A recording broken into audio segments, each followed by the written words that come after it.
Hello everyone, I've just had the immense misfortune and displeasure to watch the Fantastic Four First Steps, and I am livid. So I was just thinking, well, I have my unsuspecting audience of people to whom I can rant my, little misfortunes in life, and I might as well give this, well, review. It's not exactly a review, I simply want to talk about some of the insane things I have seen in this movie.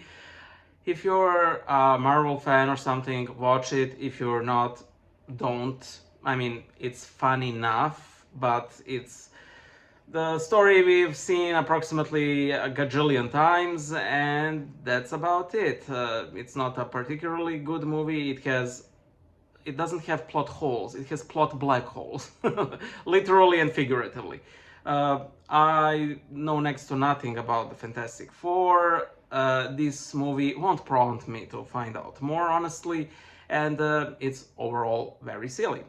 As I have a tendency to, start off with the pros. The visuals of the movie are very nice. They have this like sort of futuristic 50s, appearance. That is nice.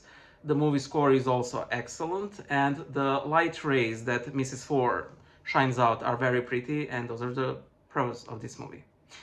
When it comes to cons, everything else, but I will mostly, go talking about the plot, and I will keep it as bare bones as possible because you can't even make it more out of it than it already is. It starts out with giving like how these four characters, Mr. and Mrs. Four, the fire guy, and Super Scab gain their superpowers. And near the beginning of the movie, it turns out that Mrs. Four is heavily pregnant, and they're all worried whether the child will have some superpowers, whether it won't have any superpowers, yada yada yada. And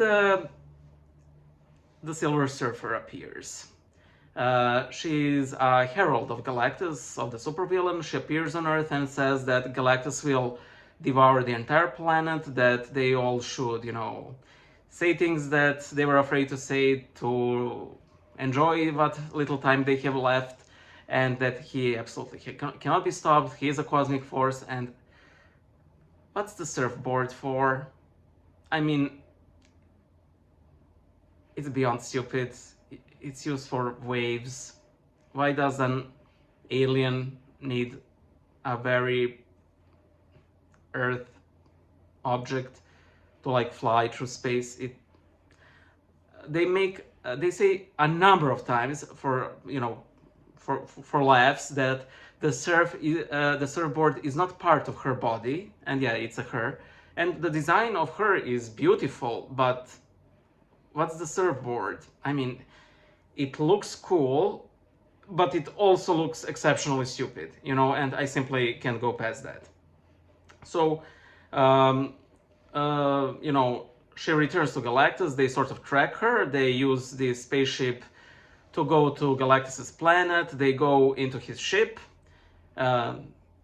He welcomes them, sort of, and yes, he's huge. He has this horrible eternal hunger, and there is only one thing that will make him spare the planet, and that is if they hand over their unborn child to him, because supposedly this tender mild child will be born with incredible powers, and he needs somebody to absorb his superpowers of super hunger, which will kill him or something, and he is looking forward to. I didn't really understand that. So they start running away from him, and there's this stupid scene where they're running away from Galactus's ship, chased by the Silver Surfer, and they go around, a black hole, and they sort of do it in such a way that they fling the Silver Surfer into the black hole, and they barely escape themselves the gravitational pull of the black hole. the gravitational pull of the black hole, all the while Mrs. Four is in labor. I remember when my mother used to take me on these little strolls across Event Horizon. Good memories. Yeah, but those things, they're not really good for the baby, are they? So anyway, the baby gets born, supposedly normal. Yeah, and they barely survive the black hole. Nothing beats a jet to holiday, I would say. So yeah, so they return to Earth, and of course there's this large, press conference where Mr. Four tells literally to the entire world that the sole thing that will make Galactus spare the Earth is if they hand over their child. Now, Mr. Four, by the way, I know that's not his name. I just love calling him Mr. Four. Is supposed to be brilliant and everything. Like, how do you not know that you should omit mentioning something like this unless you really want for the entirety of the planet to absolutely loathe you? So naturally, everybody starts hating their guts, like, well, what do you plan to do with Galactus? How do you plan to defeat him? And of course, they don't know the answer because he's this huge, unstoppable cosmic horror. He's just a big robot, but whatever. he doesn't look that cosmic. I mean, even the way he devours and destroys this planet isn't really shown, so whatever. Well, let's say he does it with a big ray from the spaceship, or,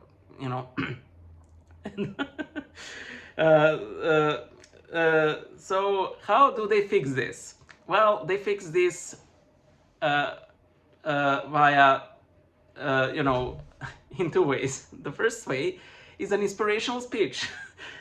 Mrs. Four gives an inspirational speech which converts everybody around the planet to root for her, cheer her. Yeah, actually, yeah. Risking the entire planet is okay now.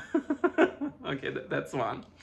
The second part, and this is, man, this is very, I mean, I lost all hope when I saw the surfboard, but it was irredeemable somewhere between the labor around the black hole and what I'm about to say. Near the beginning of the movie, Mr. Four is experimenting with teleporting an egg, like 3 feet away, a meter away. Their brilliant plan, and this is something that a 4-year-old will think of. So the scope of teleportation, which they found out like yesterday, is to teleport an egg. They plan to teleport the entire planet Earth in some different system. So far away that Galactus would never be able to find them. And I'm just like... first of all, as I like saying in these sorts of situations, there's no conceivable way this can possibly go wrong. Like, okay, like, won't this cause like some sort of enormous shockwave through the entire planet? That's one. Will the atmosphere get teleported? Once we teleport, will we retain our identity, or to use Christian terminology, will we have our souls, or will these be just perfectly recreated clones that still aren't us, I mean, it's still somewhat better than total annihilation, but still, you yourself would be dead. What about the moon? I do think we need the moon. I mean, what about, the tides and the opposite thing of the tides? I can't remember what it's called now. But, what about this? What star do you plan to teleport us to? What are the conditions of that particular system? But that's all, Henry. Don't worry about it. As my friend who's currently here, he's waving, says, don't worry about it. So they basically convinced the entire world to go through this. There is like no opposition whatsoever. Okay, so this is achieved by building this huge sort of gates that would enclose the entire planet in this sort of Faraday's cage or something, which would teleport the planet away. But of course, this requires a lot of electric power, of electric supply. And of course, this causes major power failures. And what's the cure to this? Well, simply, don't turn on your electronic devices. We need to teleport the entire planet. And this works. Don't worry about it. So there's that. Then they sort of have even a better plan. Instead of teleporting the entire planet, which, as you can imagine, would be problematic, not that they mention anything about it, why don't they just lure Galactus on Earth, and then teleport him far away, something like bajillion light years away, without his spaceship, which would make him, incapable of actual movement in space, and he will be, like, imprisoned in outer space. So, Galactus comes on Earth, and he's not that big. I mean, yes, he's huge. He towers above the skyscrapers, but he's still like, I don't know, 20 times bigger than Statue of Liberty. Like, he could be conceivably destroyed. And by the way, the fire guy, the last battle where they try to lure him into this teleportational field is so beyond stupid. Guys, like, there were so many moments there that were so off. But, of course, in the end, they manage, to lure him into the teleportation field. And but Mrs. Ford dies. Everybody cries. They put her supposedly ordinary child on her chest for her last goodbyes, and the child resurrects her. And she tells her husband, "This child is not like us." Okay, sure, Mary.